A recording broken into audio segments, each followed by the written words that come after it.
আসসালামু আলাইকুম। সংবাদে আপনাদের সবাইকে স্বাগত জানাচ্ছি। আমি ফিরোজ তোহা। শুরুতেই আরবে কেবলস সংবাদ শিরোনাম। ইন্নালিল্লাহ। আবারও মধ্যপ্রাচ্যে মার্কিন যুক্তরাষ্ট্র ও ইরানের মধ্যে পাল্টাপাল্টি নতুন হামলা শুরু হয়েছে। মার্কিন যুক্তরাষ্ট্র আবার ইরানের বুকে এইমাত্র আক্রমণ করার পর ইরানও পাল্টা আঘাত হানতে শুরু করেছে। চলছে তৃতীয় বিশ্বযুদ্ধ। আর এরই মাঝে আমাদের হাতে এসে পৌঁছেছে এই যুদ্ধের সর্বশেষ গুরুত্বপূর্ণ সবথেকে তাজা আপডেট সংবাদ আপনাদের জানিয়ে দিব। প্রথমেই জানিয়ে দিব, ইরানের কেশম দ্বীপে ফের হামলা যুক্তরাষ্ট্রের। হরমুজ প্রণালীতে অবস্থিত ইরানের কেশম দ্বীপে আবারও বিস্ফোরণের শব্দ শোনা গেছে। আজ সন্ধ্যার আগে একই এলাকায় যুক্তরাষ্ট্রের হামলার খবর প্রকাশিত হয়েছে। এর ফলে ওই এলাকায় তীব্র বিস্ফোরণের শব্দ শোনা যাচ্ছে। এরপর জানাবো, কুয়েতের মার্কিন সামরিক ঘাঁটিতে ইরানের ভয়াবহ ড্রোন হামলা।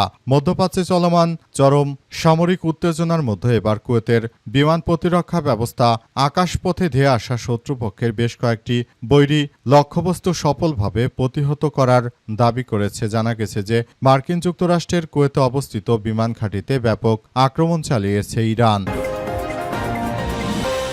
এদিকে নিরাপদে থাকতে চাইলে আমাদের অঞ্চল ছেড়ে যুক্তরাষ্ট্র পালিয়ে যাও, যুক্তরাষ্ট্রকে কঠোর হুঁশিয়ারি ইরানের পররাষ্ট্রমন্ত্রীর। ইরানের দক্ষিণ অঞ্চলে নতুন করে মার্কিন যুক্তরাষ্ট্রের হামলার পর যুক্তরাষ্ট্রকে কড়া হুঁশিয়ারি দিয়েছে দেশটির পররাষ্ট্রমন্ত্রী সৈয়দ আব্বাস আরাগচি। তিনি বলেছেন যে মার্কিন যুক্তরাষ্ট্র এবং দখলদার ইসরায়েলিরা তারা যদি নিরাপদে থাকতে চায় তাহলে আমাদের এই ভূখণ্ড ছেড়ে তারা যেন দ্রুততম সময়ের মধ্যে পালিয়ে যায়, নইলে তাদেরকে আমরা একদম ধ্বংসস্তূপে পরিণত করব।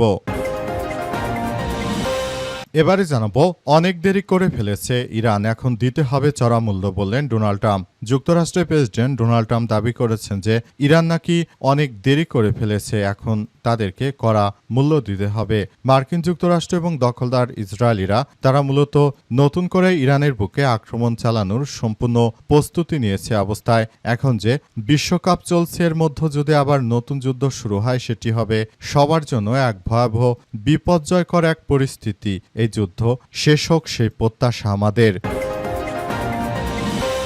এবং সর্বশেষ জানাবো, স্বেচ্ছাসেবক দল নেতাকে গ্রেপ্তারের দাবিতে এলাকাবাসীর মানববন্ধন। অত্যন্ত দুঃখের বিষয় যে বিএনপি সন্ত্রাসী রাজনৈতিক দলটি ক্ষমতা আসার পরই দেশের মানুষকে নানাভাবে অত্যাচার করছে। বা রাজশাহী মহানগরীর খরবনা এলাকার বাসিন্দা হাজী আনারুল ভান্ডারী বাড়িতে হামলা ভাঙচুরের এবং লুটপাট ও ছুরিকাঘাতের অভিযোগে বিএনপির স্বেচ্ছাসেবক দলের এক নেতাসহ কয়েকজন নেতার দৃষ্টান্তমূলক শাস্তির দাবিতে মানববন্ধন অনুষ্ঠিত হয়েছে আজ নগরীর সাহেববাজার সড়ক সংলগ্ন খরবনা ফুটপাতে এলাকাবাসীর উদ্যোগে এই মানববন্ধন অনুষ্ঠিত হয়। প্রিয় দর্শক, এতক্ষণ শুনছিলেন সংবাদ শিরোনাম, এবারে বিস্তারিত। তবে তার আগে বন্ধুরা অনুরোধ থাকবে, এই সংবাদটিতে একটি লাইক দিন। এই চ্যানেলে আপনি নতুন হয়ে থাকলে আমাদের সংবাদটি দেখতে দেখতে চ্যানেলটি সাবস্ক্রাইব করে রাখুন। কমেন্ট করে বন্ধুরা আপনার মূল্যবান মতামত জানিয়ে দিন আপনি বিশ্বের কোন দেশ থেকে বা বাংলাদেশের কোন স্থান থেকে আমাদের সংবাদটি দেখছেন এবং শুনছেন। আর বন্ধুরা, সংবাদটি আপনার সোশ্যাল মিডিয়া ফেসবুকে শেয়ার করে বন্ধুদেরও দেখার সুযোগ করে দিন। গাজা যুদ্ধে আপনি যদি নিরীহ ফিলিস্তিনিদের ভালোবেসে থাকেন বন্ধুরা, কমেন্ট বক্সে ইয়েস লিখে পুরো বিশ্বকে আমাদের এই তাজা আপডেটটি দেখার সুযোগ করে দিন। এবারে বিস্তারিত। ইরানের কেশম দ্বীপে ফের হামলা চালালো যুক্তরাষ্ট্র। আবারও দ্বিতীয় দফায় ইরানে হামলা চালিয়েছে মার্কিন যুক্তরাষ্ট্র। হরমুজ প্রণালীতে অবস্থিত ইরানের কেশম দ্বীপে আবারও ভয়াবহ বিস্ফোরণের শব্দ শোনা গেছে। আজ স্থানীয় সময় দুপুরের পর এই ঘটনা ঘটে। এর আগে একই এলাকায় যুক্তরাষ্ট্রের হামলার খবর প্রকাশিত হয়েছিল সকালে। ইরানের সংবাদ সংস্থা মেহের নিউজ জানিয়েছে যে সর্বশেষ বিস্ফোরণের কারণ সম্পর্কে এখনো আনুষ্ঠানিকভাবে কোনো তথ্যই জানা যায়নি। মূলত নতুন করে আবার একটি ভয়াবহ কার্যক্রম শুরু হয়েছে। প্রতিবেদনে বলা হয়েছে যে বুধবার ভোর থেকেই হরমুজ প্রদেশ ও পারস্য উপসাগর সংলগ্ন বিভিন্ন এলাকায় যুক্তরাষ্ট্রের হামলা অব্যাহত রয়েছে। তবে ইরানের সশস্ত্র বাহিনী এসব হামলা দ্রুত জবাব দিয়েছে বলে দাবি করা হয়েছে। সোমবার হরমুজ প্রণালীর কাছাকাছি এলাকায় যুক্তরাষ্ট্রের একটি অ্যাপাচি হেলিকপ্টার বিধ্বস্ত হয়েছে। মার্কিন প্রেসিডেন্ট ডোনাল্ড ট্রাম্প দাবি করেছেন যে হেলিকপ্টারটি ইরান ভূপাতিত করেছে এই ঘটনার পর থেকে তিনি প্রতিক্রিয়া জানিয়ে হুঁশিয়ারি দিয়েছেন। কয়েক ঘন্টার মধ্যেই ইরানের উপকূলীয় বিভিন্ন স্থাপনায় মার্কিন বাহিনী হামলা চালিয়েছে এবং বর্তমানে পরিস্থিতি থমথমে অবস্থা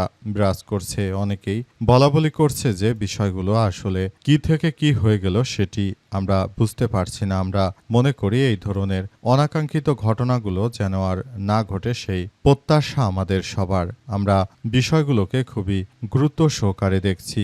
সারা দেশ জুড়ে যেসব অনাকাঙ্ক্ষিত ঘটনাগুলো ঘটছে সেগুলো আসলে আমাদের সবার জন্য অনেক ভয়াবহ এক বিপর্যয় সৃষ্টি করেছে।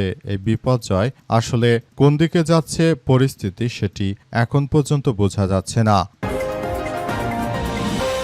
কুয়েতের মার্কিন ঘাঁটিতে ইরানের ভয়াবহ ড্রোন হামলা। আবারও মধ্যপ্রাচ্যে চলমান চরম সামরিক উত্তেজনার মধ্যে কুয়েতে আরেক দফায় হামলা চালিয়েছে ইরানের ইসলামী বিপ্লবী গার্ড বাহিনীর সদস্যরা। তারা কুয়েতে অবস্থিত মার্কিন যুক্তরাষ্ট্রের এই ঘাঁটি লক্ষ্য করে হামলা চালায় এবং হামলা চালিয়ে তারা সবকিছু একদম তছনছ করে দিয়েছে। সবকিছু ধ্বংসস্তূপে পরিণত হচ্ছে। মূলত কুয়েতে নতুন করে আবার একটি ভয়াবহ সংঘাতময় পরিস্থিতির সৃষ্টি হচ্ছে এবং কুয়েতে বর্তমান যারা সরকার প্রধান রয়েছেন তারা মূলত দখলদার ইসরায়েল এবং মার্কিন যুক্তরাষ্ট্রের পক্ষ অবলম্বন করার কারণে মূলত তাদের বিরুদ্ধে এমন আক্রমণ অব্যাহত রয়েছে। ধারণা করা হচ্ছে যে তারা মূলত যে ধরনের সন্ত্রাসী কার্যক্রমগুলো শুরু করেছে সেটি সবার জন্য এক ভয়াবহ বিপর্যয়কর পরিস্থিতি বয়ে আনতে পারে বলে উল্লেখ করা হয়েছে। তাই আসলে তারা এই সমস্যাগুলো শুরু করেছে। তাদের উদ্দেশ্য হচ্ছে যে তারা মূলত সেখানে এক ধরনের কার্যক্রম আসলে তারা শুরু করতে চায় যে কার্যক্রমগুলো সবার জন্য অনেক ভয়াবহ এক বিপর্যয়কর পরিস্থিতি সৃষ্টি করেছে।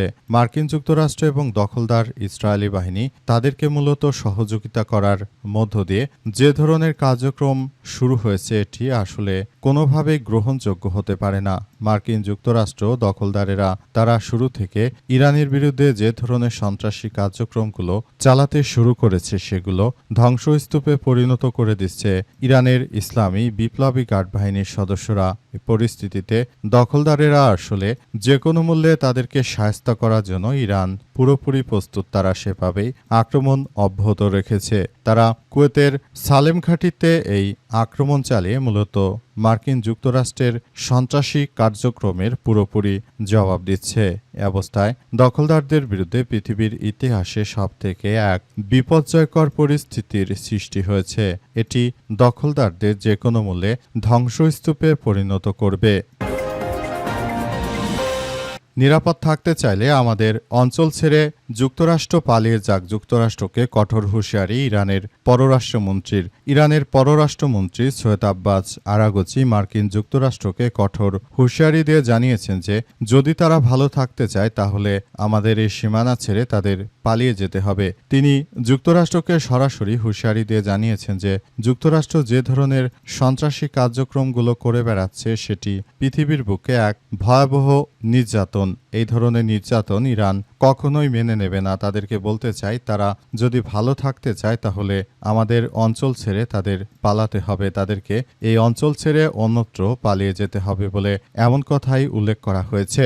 এছাড়াও তিনি আরও জানিয়েছেন যে যুক্তরাষ্ট্রকে বলবো যুক্তরাষ্ট্র এখনো সময় আছে, ভালো হয়ে যাক।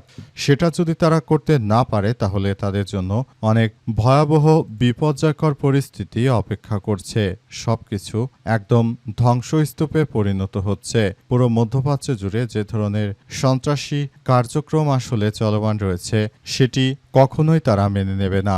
মার্কিন যুক্তরাষ্ট্র দখলদার ইসরায়েলিরা তারা কখনোই বাংলাদেশের জন্য কোনো ভালো কিছু করতে পারেনি। এই পরিস্থিতির মধ্য দিয়ে উক্ত সব বিষয়গুলোকে খুবই গুরুত্ব সহকারে দেখভাল করা হচ্ছে।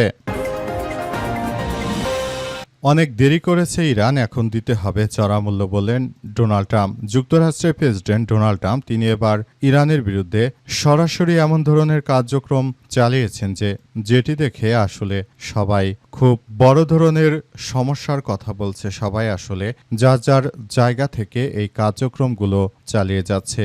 যুক্তরাষ্ট্র আসলে নতুন করে তারা ইরানের উপর আবারও হামলা চালাতে চায়। তাদের উদ্দেশ্য হচ্ছে যে ভবিষ্যতে তারা এমন কিছু করতে চাইছে যেটি সবার জন্য অনেক বড় ধরনের সমস্যার সৃষ্টি করতে চলেছে। মার্কিন যুক্তরাষ্ট্র দখলদারেরা তারা মূলত এমন কিছু করতে চলেছে যেটি দেখে সারা বিশ্ব জুড়েই এই ধরনের কার্যক্রম শুরু হয়েছে। নতুন করে আবারও দেশ জুড়ে যে ধরনের কার্যক্রম শুরু হয়েছে সেটি বড় ধরনের কার্যক্রম শুরু হয়েছে, অর্থাৎ যুক্তরাষ্ট্র যে ধরনের বর্তমান ইরানের বিরুদ্ধে নতুন করে যে কার্যক্রম শুরু করতে চলেছে এটি হতে হলে মোটামুটি কথা আবারও তারা বড় ধরনের আক্রমণের দিকে চলে যাবে। এই ধরনের আক্রমণ আসলে এই মুহূর্তে কতটা প্রয়োজন এবং এই আক্রমণ আসলে কিভাবে কি হতে চলেছে সেসব বিষয় নিয়ে সবাই খুবই আশাহত অবস্থায় রয়েছে এবং সবাই বলাবলি করছে যে এই মুহূর্তে যুক্তরাষ্ট্র ও ইরানের মধ্যে যদি এই সংঘাতময় পরিস্থিতি আরও তীব্র হয় সেক্ষেত্রে ভবিষ্যতে পৃথিবীতে মানুষের জন্য আরও বসবাস করতে অনেক সমস্যার সম্মুখীন হতে হবে। সুতরাং আমরা এখনই বলতে চাই যুক্তরাষ্ট্রকে এই হামলা থেকে বেরিয়ে আসতে হবে। যুক্তরাষ্ট্র সেটা যদি করতে না পারে তাহলে সেটি হবে আমাদের সবার জন্য এক ভয়াবহ বিপর্যয়কর পরিস্থিতি।